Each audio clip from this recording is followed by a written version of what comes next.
Hello YouTube. This is going to be a different type of video for me. I'm not used to talking about my personal experiences or just this type of commentary period. I still hope you enjoyed the video though, and if not, I would love your feedback because I really want to practice and I really want to get better at this type of video. This video is going to be about one of my favorite games growing up. This game is Kid Icarus and how I remembered it. The Nintendo Entertainment System, or the NES for short, used to rule the gaming world.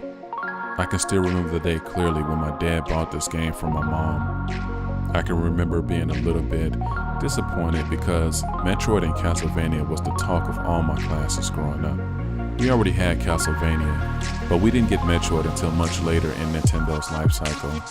To my surprise though, this game blew me away when I first played it. It was nothing like anything I've seen before or played before. I still remember the music at the title screen.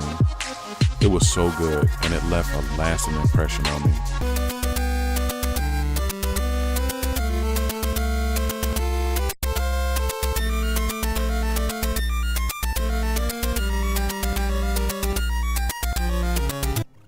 This game brings back some of the fondest memories of my childhood. As a child, watching my mom rage over this game was priceless.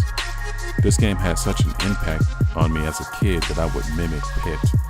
I used a plastic hanger for a bow and I would use a pencil as an arrow, which I used to shoot my siblings. I had quite the imagination, I know, and I also had quite the ass whipping when my mom found out what I was doing. My mom being a gamer was awesome though. Watching my mom play this game was so exciting to me. I would sit on my ass for hours watching her play this game. And I think this is why Kid Icarus is so dear to my heart. It's because of how much time I spent with my mom trying to help her figure this game out. My first impression of Pit was, what? He can't fly? He has wings on his back, but he can't use them. That's so stupid.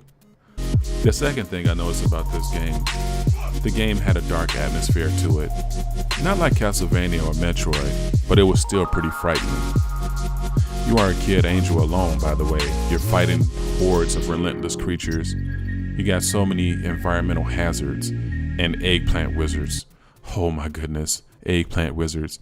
If anybody knows Kid Icarus, you know that the eggplant wizard is the worst thing that can happen to you in this game. But you also had Psycho Grim Reapers and you also had other little bosses throughout the game that made the game very, very terrifying. The gameplay. This game was extremely hard when you first played it. As a kid growing up and trying the game for the first time, it was so frustrating. I mean, the game was like the Dark Souls of my childhood.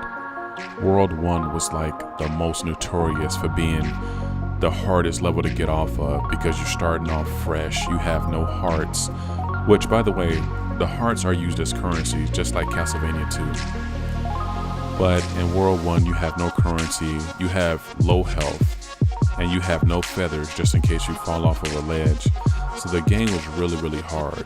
But once you got used to the patterns and the difficulty, the game was really rewarding as well. If you took your time with the game and you made it through the first couple of levels, then Pit becomes pretty much unstoppable. Like he gets really, really OP, really, really fast. So to me, for people to say the game was too hard, I think they just didn't put the time and effort into it. The game was so worth it if you did. Here's a little bit of trivia for you to close out the video. The weird thing about this game is the game has a very Greek mythology-like atmosphere to it. But anyone who knows Greek mythology knows that Greek mythology doesn't have angels. Pit does bear the resemblance to Eros, better known as Cupid. You know, the little angel that shoots love arrows into someone to make people fall in love. He does have a striking resemblance to him. As a matter of fact, if you take Pit's name, it translates to Pito in Japan. And Cupid translates to Kiyu Pito. So I believe that there was some inspiration from Cupid when Pit was created. Another inspiration seems to come from Icarus, which, you know, has the name in the actual title, of whom Icarus was an angel who flew too close to the sun, his wings melted and he fell to the earth. which is pretty much the way Kid Icarus, the way the story is. You pretty much were cast out of Angel Land, which is in the sky. And you know, Kid Icarus can't fly. I mentioned that in the video, and he's trying to make his way back up. So, I mean, I can see the inspirations in that as well. He also seems to, and when I say he, I mean Pit also takes inspiration from the legendary Greek hero Perseus, who was famous for slaying Medusa with the help of Athena. Thank you guys so much for spending time with me and checking out this video, and I hope that I sparked a little bit of interest in the game, because it truly is a forgotten gem, and I really enjoyed this growing up, so I hope that some new people check the game out and experience it for themselves. Any support would be appreciated, like or feedback. Tell me what I can do better. This is my first video this way, and I hope that you know that I did okay.